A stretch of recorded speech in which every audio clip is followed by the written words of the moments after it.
Hey everyone, welcome to another Talk to Me Tuesday. Today's December 8th, 2009, if you can believe it. I just finished recording a video showing the drawing for the 2009 Super Scrap Appreciation on giveaway on HP paper piecing. So if you're a member of that group, make sure you watch that video. I'll also post it to the group so you can watch it there too. This week I have a lot of hats and I have some quilty things.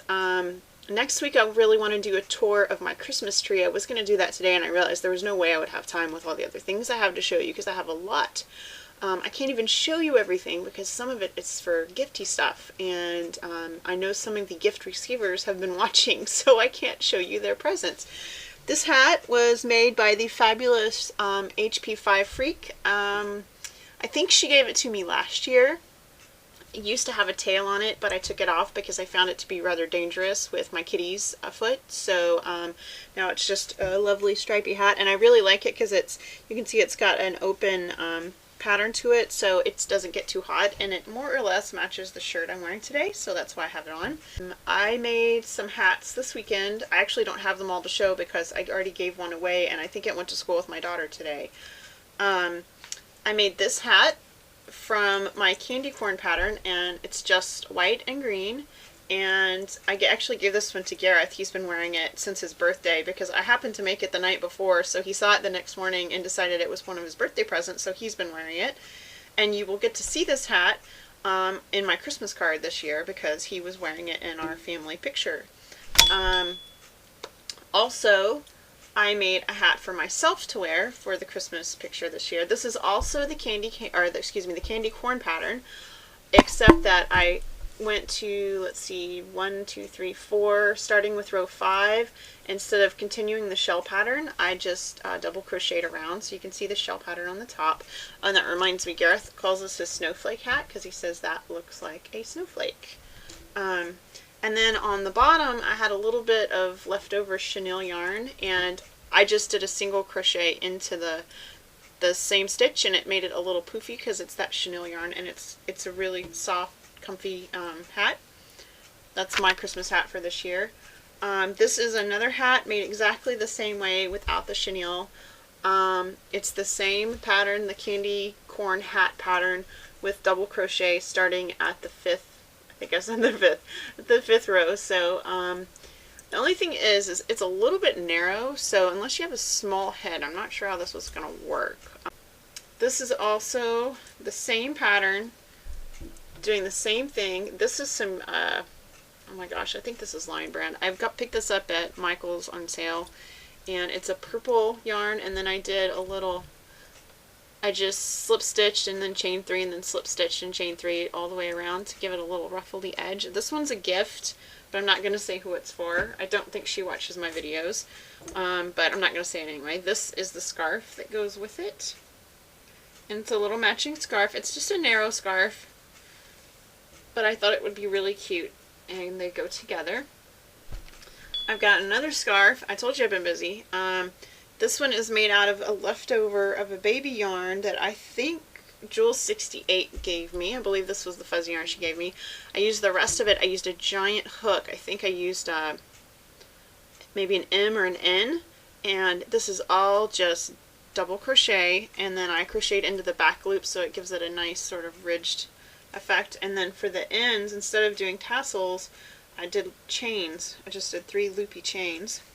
And so it's a nice long scarf, and this will be another gift for someone that I really don't think watches my videos, so it should be safe. Also, I've been making Christmas ornaments. I'm hoping to donate some Christmas ornaments to, there's a children's shelter that Linus donates to, and there's a separate organization that is donating all of their Christmas decorations this year.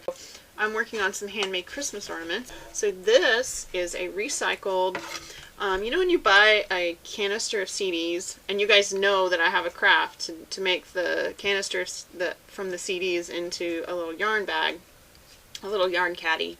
Archer Print especially knows because she's made a ton of them. This is the clear protective disc that is sometimes on the top and bottom of those. And what I did was this particular one, I cut out a snowflake and made it a circle. It wasn't a great snowflake, but it came out okay. Laid it on top of the clear disc and then just spray painted silver on top. Just a couple of squirts of spray paint and that was it. And then these are actually buttons that I found at Michael's. I used my wire snips and I cut the button part off the back and I just glued them on with craft glue. And then I had some little stick-on sparkles, little rhinestone type stick-ons that I put on there. So there's one Christmas ornament, and there's the back. This one isn't done yet. This one I used a slightly different technique. This is the same kind of thing, but this one was a frosted one. I don't remember what brand it came out of, but this was a frosted one. And I found a little package of blue plastic stencils also at Michael's. I think I paid $1 for these maybe. I've had them for a while. They look like this, more or less from the front. They look like that after you've spray painted. So basically I just put it on the CD and then I taped it. I used masking tape and I taped it to a piece of paper to hold it in place, because if you hit it with the spray paint and it's not taped, it'll just shoot off because of the pressure from the paint. So I did that.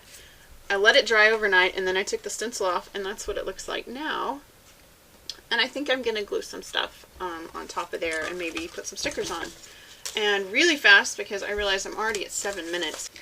I participated in a Christmas cottage swap, and we all made the same pattern of Christmas cottage blocks that was designed by Tina Reed from All About Paper Piecing. And I have all of mine to show you, so I'm going to do that really fast. So I'm not going to tell you who they're from just because I'm short on time, so I'm just going to show them each to you really fast. See how it's got this one has little decorative bits and buttons and things, very cute. And it's made by the same person. It's got some applique and it has kitties in the window. And then I have this one is a lovely plaid house, and there's a little bit of sheen to the roof.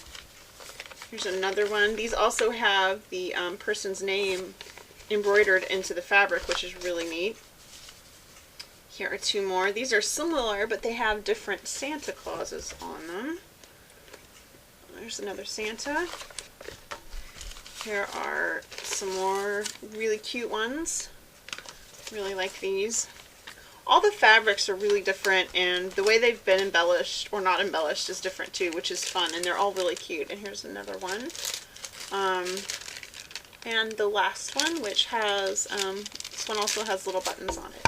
So those are all really great, and I kept two of the ones that I made too because we had somebody drop out, so I have enough to make, I think, 3x4 quilt, and I just have to decide layouts and sashing and all that stuff. And last but not least, I'm going to have to eject the cat from my lap because I need to get something on the floor to show you guys.